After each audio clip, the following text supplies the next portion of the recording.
है reactions of alkenes, लेकिन उससे पहले reactivity of pi bond. In the formation of pi bond, the partially filled p orbital overlap in parallel fashion. The probability of finding electron is thus away from line joining the two nuclei. जब बनता है sigma overlap, sigma bond, तो side to side नहीं होता, वो head to head overlap से बनता है, जबकि जो पाई बॉन्ड होता है वो साइड टू साइड ओवरलैप से पैरेलल फैशन में बनता है. और उसकी जो डेंसिटी है, electron density above and below the nuclei होती है, सेंटर में नहीं होती, जबकि सिग्मा बॉन्ड में इलेक्ट्रॉन डेंसिटी सेंटर में होती है.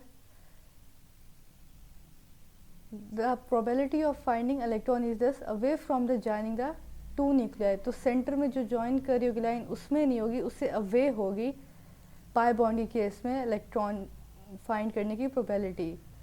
Due to this reason pi electron are less firmly held between the nuclei. इस वजह से जो पाई इलेक्ट्रॉन्स है वो न्यूक्लियस के दरमियान में जो हैं वो लेस फर्मली अटैच होते हैं. A pi bond is therefore a weak bond. और इस वजह से अट्रैक्शन उन इलेक्ट्रॉन और पाई न्यूक्लियस के दरमियान कम होती है, जिसकी वजह से पाई बॉन्ड जो है एक वीक बॉन्ड होता है as compare to sigma bond. क्योंकि सिग्मा बॉन्ड में जो इलेक्ट्रॉन्स होते हैं वो सेंटर में न्यूक्लियाई के साथ अटैच होते हैं, जिसकी वजह से वो स्ट्रॉन्ग होते हैं, जबकि pi bond above and below होते हैं, जिसकी वजह से वो वीक इलेक्ट्रॉन्स होते हैं. During a reaction it breaks comparatively easily, rendering alkenes as a reactive group of compounds. अब क्योंकि पाई बॉन्ड जो है आसानी से टूट जाता है, इसके टूटने की वजह से जो अल्कीन्स हैं वो ज़्यादा रिएक्टिव होते हैं, जबकि अल्केन्स में सिर्फ सिग्मा बॉन्ड थे जो जिनको ब्रेक करना बहुत मुश्किल था, इस वजह से उनकी रिएक्टिविटी भी कम थी. लेकिन अगर हम अल्कीन को देखें तो उसमें एक सिग्मा होता है, एक पाई होता है. सिग्मा तो स्ट्रॉन्ग होता है, वो नहीं टूट सकता, लेकिन जो पाई है उसमें पाई एक वीक बॉन्ड है, क्योंकि उसके इलेक्ट्रॉन्स अबव एंड बिलो होते हैं, जिसकी वजह से इलेक्ट्रॉन डेंसिटी कम हो जाती है और वो बॉन्ड इजीली टूट जाता है. Moreover the loosely held pi electrons are more expose to electron to attack by electrophilic reagents. अब पाई बॉन्ड को जो पाई इलेक्ट्रॉन्स हैं वो जो अगर कोई इलेक्ट्रोफाइल अटैक करता है, इलेक्ट्रोफाइल होता है पॉजिटिव ग्रुप कोई, तो अगर वो अटैक करता है तो ये नेगेटिव हैं, ये इजीली अवेलेबल होंगे उसके अटैक के लिए, और जिसकी वजह से जो रिएक्शन है वो मज़ीद इजी हो जाएगा अल्कीन्स का. Alkenes therefore undergo electrophilic reactions very easily. इसी वजह से जो अल्कीन्स हैं वो इलेक्ट्रोफिलिक जो रिएक्शंस हैं वो बहुत आसानी से दे देते हैं. अब आ जाते हैं रिएक्शंस ऑफ अल्कीन्स. तो सबसे पहले है एडिशन रिएक्शन. एडिशन रिएक्शन मतलब इसमें पाई बॉन्ड की जगह कोई और कंपाउंड या एलिमेंट ऐड होगा, उस बॉन्ड को तोड़ के उसकी जगह कुछ और ऐड हो जाएगा, इसलिए हम कहते हैं एडिशन रिएक्शन. जबकि अगर हम अल्कीन्स की बात करें उसमें ऐड कुछ नहीं होता था, उसमें सब्स्टिट्यूशन होती थी, मतलब रिप्लेस होते थे, जबकि इसमें न्यू चीज़ें ऐड हो जाएंगी. पहले इसका हम पढ़ते हैं general mechanism of electrophilic addition of alkene. यह जनरल मेथड है कि किस तरह से एडिशन होगी. द रिएजेंट, ये ई रिप्रेजेंट कर रहा है इलेक्ट्रोफाइल को और एन रिप्रेजेंट कर रहा है न्यूक्लियोफाइल को. Ionise to give an electrophile and nucleophile. अब रिएजेंट क्या है? जो चीज़ कंपाउंड पे रिएक्ट करती है उसको हम रिएजेंट कहते हैं. अब रिएजेंट जो है पहले आयनाइज होगा, अपने आयंस में कन्वर्ट हो जाएगा, ये पॉजिटिव अलग हो जाएगा, ये नेगेटिव अलग हो जाएगा. और सबसे पहले क्या होगा? Step 1, the electrophile attack the carbon carbon double bond. Electrophile ये पॉजिटिव आयन है, इसको हम इलेक्ट्रोफाइल कहेंगे. ये अटैक करेगा carbon carbon double bond and form a covalent bond with one carbon and other carbons pair positive charge. As a result carbocation is formed. अब ये जो इलेक्ट्रोफाइल है ये यहाँ पे डबल बॉन्ड पे अटैक करेगा और एक कार्बन के साथ अटैच हो जाएगा, जबकि अब ये डबल बॉन्ड टूटेगा तो क्या होगा, इसका जो है इस पे पॉजिटिव चार्ज आ जाएगा, क्योंकि इसमें एक इलेक्ट्रॉन की कमी हो गई है बॉन्ड टूटने की वजह से, तो इस पे पॉजिटिव चार्ज आ जाएगा। जबकि इसका ये नॉर्मल ही रहेगा, क्योंकि इसने अपना इस कार्बन ने अपना बॉन्ड यहाँ से तोड़ा है, तो यहाँ पे इलेक्ट्रोफाइल के साथ बना लिया है। अब इस पे दूसरे कार्बन पे पॉजिटिव चार्ज होने की वजह से ये बन जाएगा कार्बोकेटाइन। कार्बो मतलब कार्बन, केटाइन मतलब पॉजिटिव चार्ज वाला कार्बोकेटाइन। फिर स्टेप 2 में क्या होगा, the nucleophile now attacks the carbocation to form addition product. अब ये जो न्यूक्लियोफाइल प्रोड्यूस होता है, पहले इलेक्ट्रोफाइल ने अटैक किया, फिर न्यूक्लियोफाइल अटैक करेगा किस पे, जो कार्बोकेटाइन फर्स्ट स्टेप में बना था उस पे। अब ये जो न्यूक्लियोफाइल है नेगेटिव, ये इस पॉजिटिव कार्बन पे अटैक करेगा और इसके साथ अपना बॉन्ड पूरा करेगा और इसकी वैलेंसी जो है वो सेटिस्फाई कर देगा। Since reaction is initiated by addition of electrophile, अब इनिशिएट किसने किया इस रिएक्शन को, इलेक्ट्रोफाइल ने, पहले इलेक्ट्रोफाइल आया, so it is called as electrophilic addition reaction. इस वजह से इन रिएक्शंस को, जो एडिशन रिएक्शन अल्कीन्स देते हैं, इनको हम कहते हैं इलेक्ट्रोफिलिक एडिशन रिएक्शंस। अब इसमें फर्स्ट पॉइंट है एडिशन ऑफ हाइड्रोजन, जिसको हम कहेंगे hydrogenation.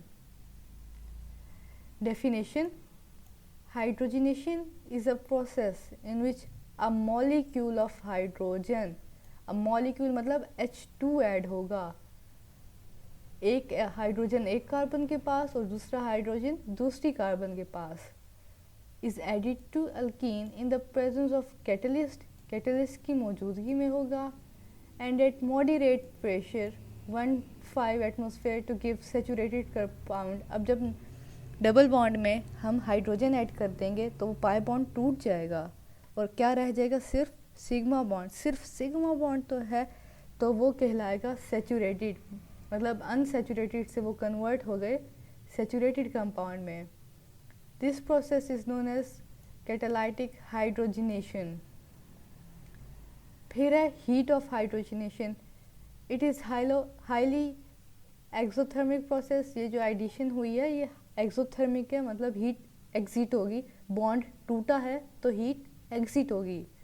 And the amount of heat evolved when 1 mole of alkene is hydrogenated is called heat of hydrogenation.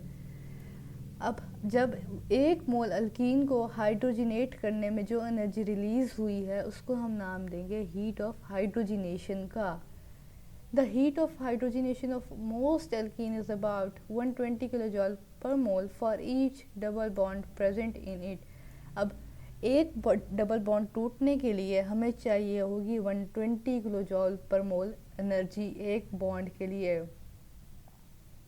Catalyst अब इस प्रोसेस में कौन से होते हैं, the catalyst employed are platinum, palladium and Raney nickel. ठीक, ये 3 हम कैटलिस्ट यूज़ कर सकते हैं। एप्लीकेशंस, अब इस प्रोसेस जो हाइड्रोजिनेशन है इनकी इसकी हमें एप्लीकेशंस क्या क्या होते हैं, कहाँ कहाँ ये इस्तेमाल होता है। Catalytic hydrogenation of alkenes is used in laboratory as well as in industries. In industry it is used in the manufacture of vegetable ghee from vegetable oil। अब वेजिटेबल ऑयल जो होते हैं इसमें अनसैचुरेटेड, मतलब अनसैचुरेटेड होता है ये, इसमें डबल बॉन्ड्स प्रेजेंट होते हैं, इस वजह से ये ऑयल है, लिक्विड फॉर्म में है। अब जब हम इसकी हाइड्रोजिनेशन करेंगे, इसमें हाइड्रोजन ऐड करेंगे, तो वो डबल बॉन्ड जो होंगे वो टूट जाएंगे, सिर्फ सिंगल बॉन्ड रह जाएंगे और वो कन्वर्ट हो जाएगा अनसैचुरेटेड से सैचुरेटेड में। और सैचुरेटेड जो होता है वो सॉलिड होता है, तो ये ऑयल से घी में कन्वर्ट हो जाएगा, जो कि एक सॉलिड होगा, हाइड्रोजनेशन की वजह से बनेगा। In the laboratory it is used as a synthetic method as well as analytical tool as the reaction is general quantitative. अब लेबोरेटरी में भी इसके बहुत से फ़ायदे हैं। सिंथेटिक मेथड के लिए किसी चीज़ को बनाने के लिए भी यूज़ हो सकता है और एनालिटिकल टूल भी यूज़ हो सकता है। अब रेनी निकल क्या है, जो हमने यहाँ पे पढ़ा कि ये एज अ कैटलिस्ट यूज़ हो सकता है, तो ये है क्या रेनी निकल। ये शॉर्ट क्वेश्चन आता है, आपने इसको अच्छी तरह करना है। रेनी निकल is a spongy form of निकल।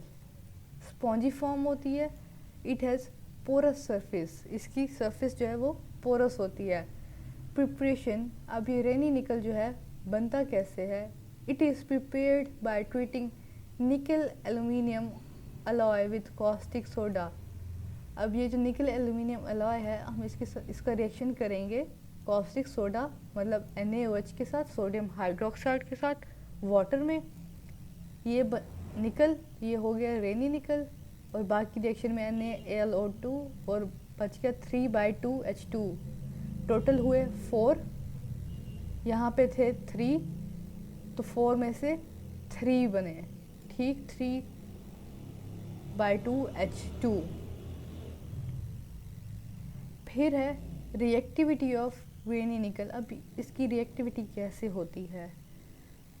Large surface area of Raney nickel due to its spongy form makes it effective catalyst. अब जब रेनी निकल जो होता है वो स्पॉन्जी फॉर्म में होता है, स्पॉन्जी फॉर्म होती है तो इसका सरफेस एरिया जो है लार्ज होता है। जैसे हमें पता है कि जिस कैटलिस्ट का सरफेस एरिया लार्ज होता है तो वो ज़्यादा इफेक्टिव होता है। It is effective catalyst as compare to simple metal. ये सिंपल मेटल से ज़्यादा अफेक्ट करेगा क्योंकि इसका सरफेस एरिया लार्ज है, इसके एक्टिव साइट्स ज़्यादा होंगी रिएक्शंस के लिए। Thus it increases the rate of reaction, तो ये रेट ऑफ रिएक्शन को इंक्रीज करता है। Most alkenes are hydrogenated over Raney nickel at about 100 degree centigrade and up to 3 atmosphere pressure. ये कंडीशंस होगी रेनी निकल के साथ रिएक्शन करते वक्त। अब ये है एक अल्कीन, अब इसमें क्या होगा, ये डबल बॉन्ड टूटेगा और एक हाइड्रोजन यहाँ ऐड होगा, एक हाइड्रोजन यहाँ ऐड होगा। ये देखें, ये H2 बन गया और ये CH3 बन गया, डबल बॉन्ड टूट गया। अब ये बेंजीन है, अब बेंजीन में अल्टरनेट डबल बॉन्ड्स होते हैं जब ये, और ये रिंग जो है ये डबल बॉन्ड को ही शो करता है। जब इसमें हमने 6 3H2 मतलब 6 हाइड्रोजन ऐड किए हर कार्बन के साथ, 1 2 3 4 5 6, हर कार्बन के साथ एक एक हाइड्रोजन ऐड होगा तो उनका डबल बॉन्ड टूट जाएगा और ये एक साइक्लोहेक्सेन बन जाएगा बेंजीन से, जो कि एक सैचुरेटेड मॉलिक्यूल बनेगा। फिर है एडिशन ऑफ हाइड्रोजन हेलाइड्स, मतलब हाइड्रोजन भी ऐड होगा, एक हेलोजन भी ऐड होगा। Alkenes react with dry gaseous hydrogen halides to form alkyl halides. अब जब हाइड्रोजन हेलाइड के साथ एल्कीन ने रिएक्ट किया तो बना क्या, alkyl halides. The order of reactivity of halogen acid, जब हेलोजन के साथ एक हाइड्रोजन आ जाता है तो वो एसिड बन जाते हैं। HI is a acid, HBr is a acid. तो रिएक्टिविटी के ऑर्डर इनका ये है, सबसे ज़्यादा एसिडिटी HI की होती है, फिर HBr की, फिर HCl की। अब ये एक अल्कीन है, इसमें हमने HX ऐड किया, इधर X ऐड हुआ, इधर H ऐड हुआ, ठीक। अब HCl है, X यहाँ हेलोजन को ही रिप्रेजेंट कर रहा है तो इधर Cl ऐड हुआ, एक जगह हाइड्रोजन ऐड हुआ, तो ये अल्केन बन गया सिंगल बॉन्ड के साथ। अब है इस रिएक्शन का मैकेनिज्म कि ये हुआ कैसे है। The addition of hydrogen halide to alkene take place in 2 step.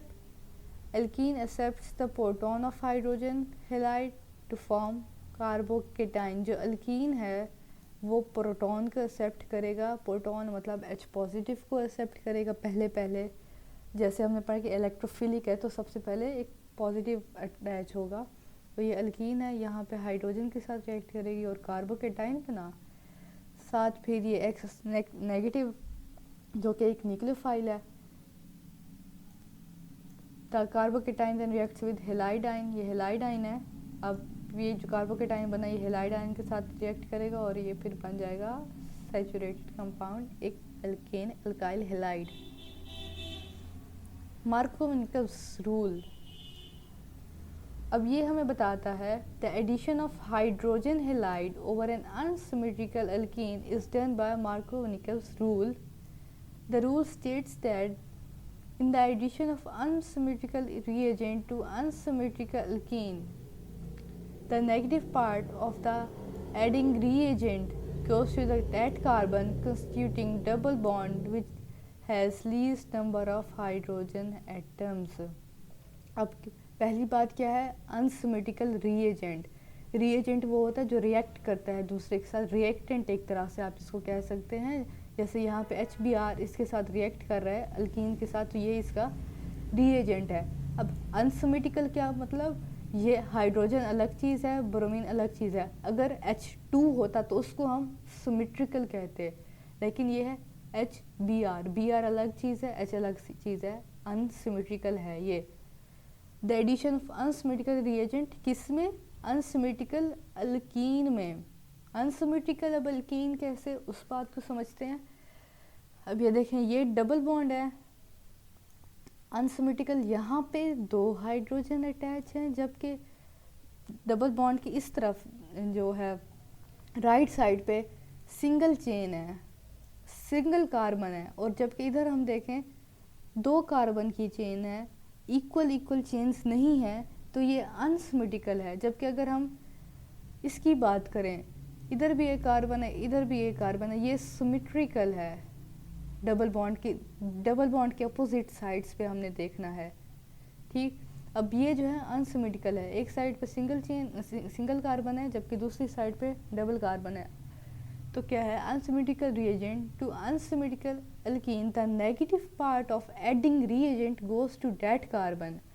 अब ये जो नेगेटिव पार्ट है इसका, ब्रोमीन, ये उस कार्बन के पास जाएगा कंस्टिट्यूटिंग द डबल बॉन्ड, जिसके साथ डबल बॉन्ड भी है with least number of hydrogen bond, और उसके साथ हाइड्रोजन जो है वो कम है. मतलब कि ये कार्बन, अब इसके साथ डबल बॉन्ड भी है और हाइड्रोजन इधर 2 है, इधर 1 है. तो ये जो नेगेटिव पार्ट है ये किधर जाएगा, इस कार्बन के पास जिसके पास हाइड्रोजन कम है. तो अब इसमें क्या प्रोडक्ट्स बन सकते हैं, अब इसमें ये प्रोडक्ट बन सकता है 1 ब्रोमोप्रोपेन, जिसपे ये ब्रोमीन उसके साथ अटैच है जिसके पास ज़्यादा हाइड्रोजन है, तो ये नहीं बन सकता, नॉट फॉर्म्ड. ब्रोमीन जाएगा उसके पास जिसके पास कम हाइड्रोजन है, तो ये बनेगा 2 ब्रोमोप्रोपेन. एक्चुअल प्रोडक्ट ये बनेगा, ये नहीं बनेगा, ये बनेगा. ठीक, अब जैसे कि ये है, इसमें हम देखें ये डबल बॉन्ड है, ये नेगेटिव, ये पॉजिटिव है. यहाँ पे हाइड्रोजन कम है, यहाँ पे ज़्यादा है, तो ये नेगेटिव जाएगा इस कार्बन के पास जिसके पास हाइड्रोजन कम है या नहीं है. ठीक, अब ये बना 1 bromo 2 methyl propane, not formed, क्योंकि इधर ब्रोमीन क्या है ज़्यादा हाइड्रोजन वाली के पास, जबकि ऐसा नहीं हो सकता. तो असल एक्चुअल प्रोडक्ट क्या बनेगा, 2 ब्रोमो 2 मिथाइल प्रोपेन. फिर आते हैं एडिशन ऑफ सल्फ्यूरिक एसिड या फिर हाइड्रेशन. हाइड्रेशन मतलब एडिशन ऑफ वाटर. अब एडिशन ऑफ सल्फ्यूरिक एसिड भी है ये, एडिशन ऑफ वाटर भी है ये, ध्यान रखना है इस बात में. When alkenes are treated with cold concentrated sulfuric acid, they are dissolved because they form alkyl hydrogen sulfate. अब जब अल्कीन रिएक्ट करेंगे कोल्ड कंसनट्रेटेड सल्फ्यूरिक एसिड के साथ, तो वो डिज़ोल्व हो जाएंगे और फॉर्म क्या करेंगे, अल्काइल हाइड्रोजन सल्फेट. अब ये है अल्कीन, रिएक्शन किया, ये जो हाइड्रोजन है ये एक कार्बन के पास जाएगा, जबकि बाकी जो है ये वाला हिस्सा ये दूसरी कार्बन के साथ अटैच हो जाएगा और ये बनेगा ethyl hydrogen sulphate. The alkyl hydrogen sulphate on boiling with water decompose to give alcohols. The overall reaction involves the addition of water to alkene, therefore it is called hydration reaction. अब ये जो बना है product, इसका जब हम water के साथ रिएक्शन करेंगे तो हमें मिलेगी एक अल्कोहल और साथ हमें सल्फ्यूरिक एसिड वापस मिल जाएगा. तो मतलब क्या हुआ, सल्फ्यूरिक एसिड ऐसा एक तरह से हम कह सकते हैं कि एक कैटलिस्ट यूज़ हुआ, क्योंकि रिएक्ट किया है और वापस वैसे का वैसे हमें मिल गया है एंड में, तो इसको कोई फ़र्क नहीं पड़ा. जबकि असल क्या है, एक अल्कीन में वाटर ऐड हुआ है और हमारे पास अल्कोहल बनी है, तो ये क्या हुआ, वाटर की एडिशन हुई तो ये हुआ हाइड्रेशन रिएक्शन। फिर आता है addition of halogens. The alkenes on treatment with halogen in an inert solvent like carbon tetrachloride at room temperature give vicinal dihalides or 1,2 dihalogenated product। अब अल्कीन जब हेलोजेंस के साथ रिएक्ट करेगा तो हमें क्या बनेगा, मिलेगा विसिनल डाइहैलाइड्स। 2 हेलोजेंस ऐड होंगे। हेलोजन एक्स से रिप्रेजेंट करते हैं। Bromine and chlorine are effective electrophilic reagent. Fluorine is too reactive to control and iodine does not react। अब इस रिएक्शन का मैकेनिज्म क्या है? Formation of bromonium ion. जैसे ऊपर कार्बोकेटाइन बना था, यहाँ ब्रोमियमाइन बनेगा। अब bromine molecule become polarised as it approaches the alkene. अब ब्रोमीन जब अल्कीन के साथ पहुँचेगा तो अट्रैक्शन और रिपल्शन की वजह से पोल्स बन जाएंगे। पॉजिटिव चार्ज अलग हो जाएगा, नेगेटिव अलग हो जाएगा। The polarised bromine molecule transfer a positive bromine atom to alkene resulting in formation of bromonium ion. अब क्योंकि ये है इलेक्ट्रोफिलिक एडिशन रिएक्शन, तो जो पॉजिटिव है वो पहले कार्बन के साथ रिएक्ट करेगा और ब्रोमियमाइन बन जाएगा जिसके पास एक पॉजिटिव चार्ज होगा। और यहाँ पे है आ गया एक इलेक्ट्रोफाइल, न्यूक्लियोफाइल, सॉरी, साथ आ गया nucleophile. Attack of nucleophile. The nucleophilic bromidine attacks on the carbon of bromiamine to form vicinal dibromide and the color of bromine is discharged, a trans product is formed। अब ये जो nucleophile था ये इस ब्रोमियमाइन पे attack करेगा और एक अल्केन बना देगा, ये बनेगा trans alkane. This test is use for the detection of double bond. ये डबल बॉन्ड की डिटेक्शन के लिए यूज़ होता है। अगर इसका जो कलर होता है ब्रोमीन का वो डिस्चार्ज हो जाए तो इसका मतलब है कि इसमें डबल बॉन्ड प्रेजेंट है। लेकिन अगर कलर डिस्चार्ज नहीं होता तो इसका मतलब ये होगा कि इसमें डबल बॉन्ड प्रेजेंट नहीं था। तो ये MCQ भी आता है कि कौन सा reaction detection of double bond के लिए यूज़ होता है, तो वो होगा एडिशन ऑफ हेलोजेंस। ठीक। फिर है addition of hypohalous acid HOX। If the halogenation of alkene is carried out in aqueous solution, halo alcohol is formed। अब हेलोजिनेशन ऑफ अल्कीन अगर हम करें एक्वस सॉल्यूशन में तो हेलो अल्कोहल बनता है जिसको हम हेलो हाइड्रोजन भी कहते हैं। In this reaction molecules of solvent becomes reactant too. Molecule solvent के मॉलिक्यूल्स भी बाद में रिएक्टेंट बन जाते हैं। तो क्या है, पहले हेलोजन जो है वो वाटर के साथ रिएक्ट करेगा, क्या बनाएगा HOX और HX। अब HO किसका है, ये वाटर जो है ये सॉल्वेंट एज अ यूज़ हुआ है। तो HOX जब बनेगा तो दूसरे रिएक्शन में ये जो HO हमारे पास सॉल्वेंट से आया है वाटर से, ये भी एज अ रिएक्टेंट एक्ट करेगा। फिर अल्कीन्स के साथ रिएक्शन होगा, एक साइड पे OH, एक कार्बन के साथ OH ऐड हो जाएगा, एक के साथ हेलोजन, और क्या बन जाएगी हेलो अल्कोहल। X में भी क्लोरीन और ब्रोमीन। तो ये था आपका आज का लेक्चर। अपनी अटेंडेंस ज़रूर लगाइएगा। इंशाल्लाह फिर हम पढ़ेंगे अगला टॉपिक। अल्लाह हाफिज़।